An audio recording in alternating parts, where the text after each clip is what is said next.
Greetings everyone, this is Monica Saini. Welcomes you on my YouTube channel Dear English 555. Guys, आज का जो हमारा topic होने वाला है वो होने वाला है verbs पर. Okay, होता है when we get two verbs in a sentence, तो students get confused whether which one is finite verb and which one is non-finite verb. तो मैं आज फिर आपको एक ट्रिक बताने वाली हूँ इस सेंटेंसेस के अंदर कि किस तरीके से आप उस ट्रिक का यूज करके फाइनाइट और नॉन फाइनाइट वर्ब को आइडेंटिफाई कर सकते हैं. Okay, let's write an example. First example is he wants to play cricket. Right? Second example, they want to play cricket. Okay, इसके बाद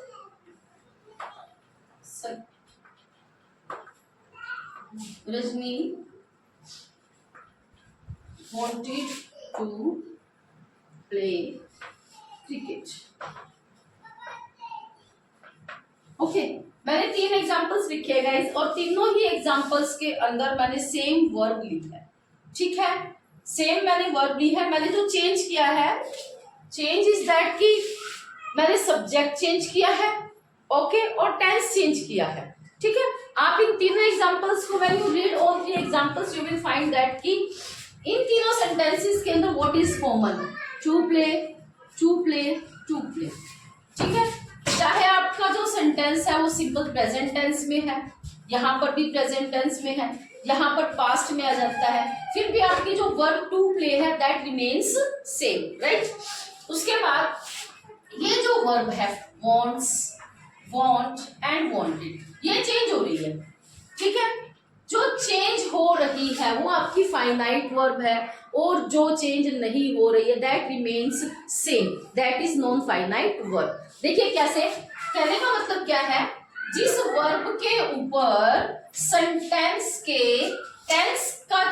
तो गाइस, आज मैं आपको एक ट्रिक बताने वाली हूँ. उसी ट्रिक को यूज करके आप फाइनाइट और नॉन फाइनाइट वर्ब को कंफर्म कर सकते हैं कि विच वन इज दिस.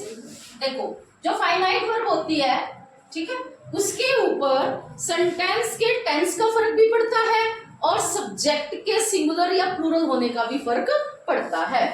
मतलब क्या हुआ, अगर आपका सब्जेक्ट सिंगुलर है, प्रेजेंट टेंस में आप सेंटेंस यूज कर रहे हो, सब्जेक्ट सिंगुलर है तो आपकी वर्ब चेंज हो जाएगी, लेकिन सब्जेक्ट प्लूरल है तो भी चेंज हो जाएगी.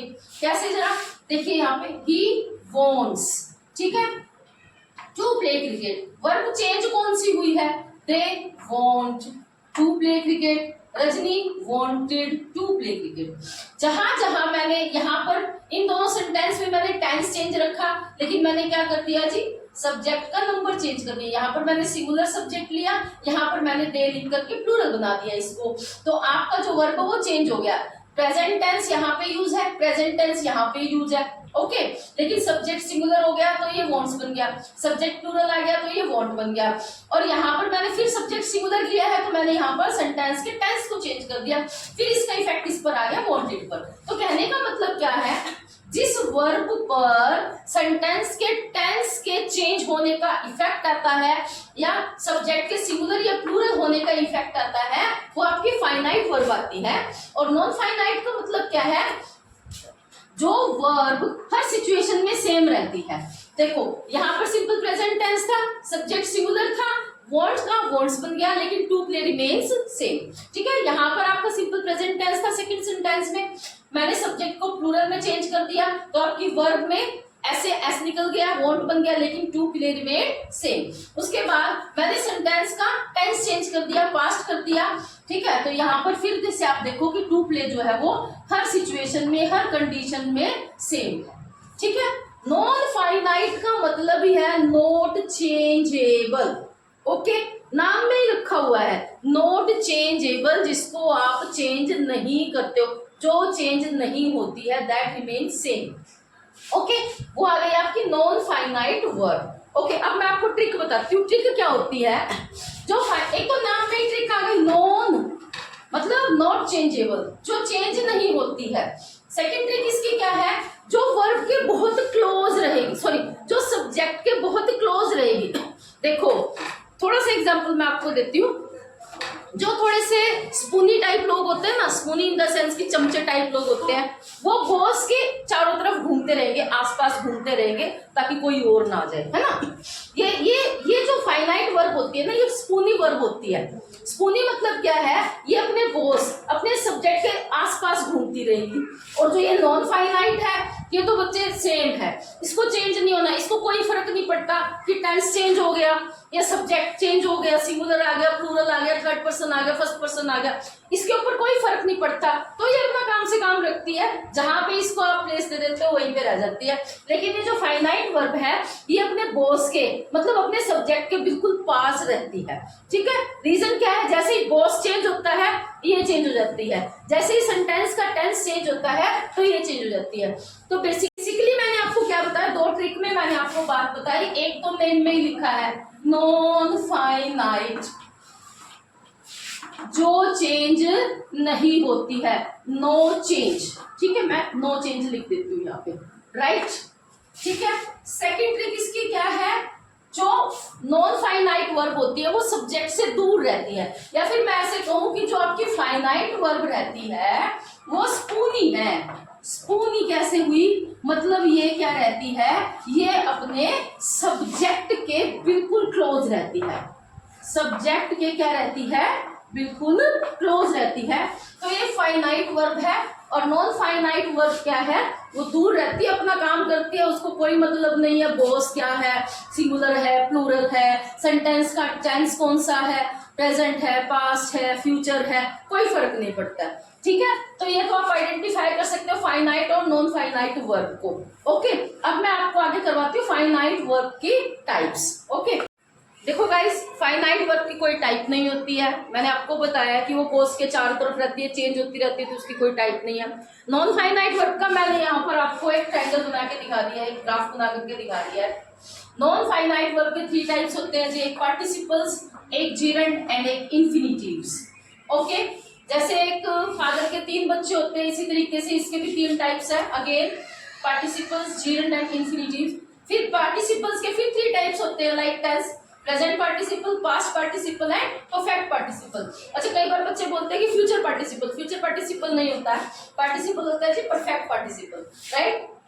जीरंड का कुछ नहीं है, जीरंड की कोई टाइप नहीं होती है। इंफिनिटिव्स की फिर आगे से 2 टाइप्स होती है guys, to infinitives and bare infinitive. Okay, अब मैं आपको बताती हूँ कि क्या क्या हम इनके अंदर यूज करते हैं।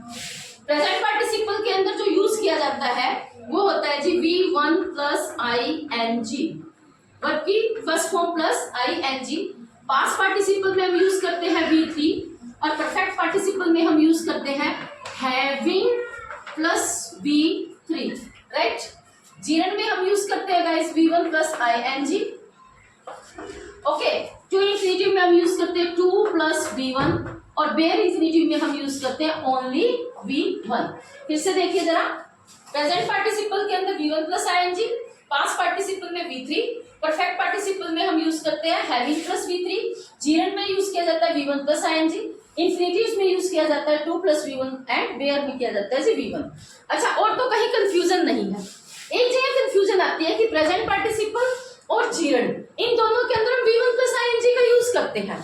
ओके, अब कंफ्यूजन वापिस कि कहीं पर सपोज करो नॉन फाइनाइट वर्ब में V1 प्लस ING का यूज किया गया है, तो how would you identify whether it is works as present participle और जीरंड। चलो मैं आपको एग्जांपल के थ्रू समझाती हूँ, ठीक है जी। अगर आप इसको उतारना चाहते हो तो आप उतार सकते हो इसको, ठीक है। ठीक है गाइस, देखो एग्जांपल देखो जरा, जीरंड और प्रेजेंट पार्टिसिपल के अंदर दोनों में हम V1 प्लस ING का यूज करते हैं। पहले मैं आपको डिफरेंस बता देती हूँ क्या होता है। देखो, जीरंड में जो यूज करते हैं V1 प्लस ING, जीरंड में वो करता है आपका नाउन का काम, इधर वी कैन से सब्जेक्ट का काम एक सेंटेंस में, ठीक है। और जो आपका प्रेजेंट पार्टिसिपल होता है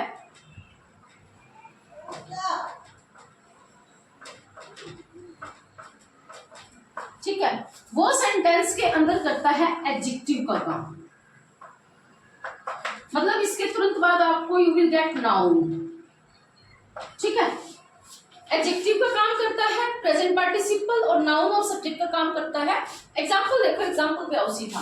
देखिए जरा, मैंने बोला swimming is a good exercise, मैंने बोला she is soothing her crying child, ठीक है। अब स्विमिंग, सूदिंग अब डाल, ठीक है। यहाँ पे देखिए swim plus ING, swim plus ING लगा तो वही वर्ब प्लस की फर्स्ट फॉर्म के साथ आईएनजी लगा, वर्ब प्लस आईएनजी। लेकिन इसके ये काम किस चीज का कर रहा है यहाँ पर, ये देखो आप, ठीक है। और ये देखो क्राइम किस चीज का काम कर रहा है, यहाँ पे देखिए ये इसके तुरंत बाद आपको क्या मिला हुआ है, वर्ब मिली हुई है, ठीक है। तो इसका मतलब ये नाउन है आपका, इसका मतलब ये सब्जेक्ट है आपका, इसका मतलब ये नाउन है आपका, ठीक है। तो V1 प्लस आईएनजी जहां पर सब्जेक्ट का काम करता है, नाउन का काम करता है। पता कैसे लगेगा, इसके तुरंत बाद सब्जेक्ट के बाद वर्ब आती है, ये वर्ब आ गई आपकी, क्लियर है। तो यहाँ पर स्विमिंग सब्जेक्ट का काम कर रहा है, नाउन का काम कर रहा है, तो ये जीरंड बन गया है। क्या बन गया है, जीरंड बन गया। सेकंड में देखो क्राइंग चाइल्ड, क्राइंग चाइल्ड बच्चा कैसा है, क्राई करता हुआ है। बच्चे को, कौन से बच्चे को चुप करवा रही है, वो रोते हुए बच्चे को चुप करवा रही है, क्राई करते हुए बच्चे को चुप करवा रही है। तो ये V1 प्लस आईएनजी लगा, लेकिन इसके बाद नाउन आया हुआ है, इस नाउन को मॉडिफाई कर रहा है ये वर्ड क्राइंग, तो इसका मतलब ये प्रेजेंट पार्टिसिपल का काम कर रहा है। फिर से एक बार बता देती हूँ, जीरंड काम कर, sorry V1 plus ING gerund का काम कब करता है, when it works as a subject और a noun in a sentence, right. और प्रेजेंट पार्टिसिपल में कैसे करता है, जब वो एडजेक्टिव का काम करता है, ओके, तो वो प्रेजेंट पार्टिसिपल कहलाता है, ओके। चलिए एक एग्जांपल और करते हैं गाइस। देखो the story was interesting, V1 plus ING आ गया, ठीक है। अब हम इसको जीरंड तो नहीं कहेंगे ना, क्यों, क्योंकि ये सब्जेक्ट को कॉम्प्लीमेंट कर रहा है। V1 प्लस आईएनजी सब्जेक्ट को, the story was interesting, interesting क्या थी, स्टोरी इंटरेस्टिंग थी, तो ये प्रेजेंट पार्टिसिपल हो गया, ठीक है, पार्टिसिपल, ठीक है। Seeing the snake, the boys ran away. अब यहाँ पे देखो, यहाँ पर ये जीरंड बन गया। जीरंड कैसे बना, ये देखो, ये जो द बॉय है, पहले इसने स्नेक को देखा और उसके बाद ही रैन अवे। जब सेम सब्जेक्ट होता है सेंटेंस के अंदर और एक एक्शन के बाद वो दूसरा एक्शन करता है और उस एक्शन को V1 प्लस आईएनजी के द्वारा शो किया जाता है, V1 प्लस आईएनजी के थ्रू शो किया जाता है, तो भी वो जीरंड का काम करता है। यहाँ पे देखो बॉयज आपका सब्जेक्ट है, इसने पहले क्या किया, स्नेक को सी किया, उसके बाद ही द बॉयज है दे रैन अवे। तो एक ही सब्जेक्ट पहले एक काम करने के तुरंत बाद दूसरा काम करता है, तो वहां पर भी हम किस चीज का यूज करते हैं, जी। तो गाइस मैंने इस वीडियो में आपको सिर्फ इतना बताया कि जीरंड और प्रेजेंट पार्टिसिपल के अंदर डिफरेंशिएट आप कैसे कर सकते हो, ठीक है। अदरवाइज अगर मैं सारे पार्ट्स की वीडियो बनाती हूँ तो बहुत बड़ी बन जाएगी, जो कि आप नहीं देखोगे, ऑफ कोर्स आई नो। तो मैं इसके इन सब के यूजेस डिफरेंट वीडियो के अंदर शो करूंगी आपको, ठीक है। So non finite verb, finite verb, present participle और जीरंड के बीच का डिफरेंस, क्योंकि ये दोनों सेम ले रहे हैं ना, V1 प्लस आईएनजी सेम ले रहे हैं, इसीलिए मैंने आपको डिफरेंस करवाया, ओके। सो गाइस मेरी वीडियो को देखते रहिए, लाइक करिए, शेयर करिए, कमेंट करिए, सब्सक्राइब करिए और बेल आइकन को हिट करिए, सारे नोटिफिकेशंस को देखिए, नोटिफिकेशंस के आते ही आप वीडियोस को देखिए, ठीक है। और आप लोगों का प्यार मुझे ऐसे ही मिलता रहा तो मैं वीडियोस को और ज़्यादा बनाती रहूँगी। So thank you, have a nice day, bye.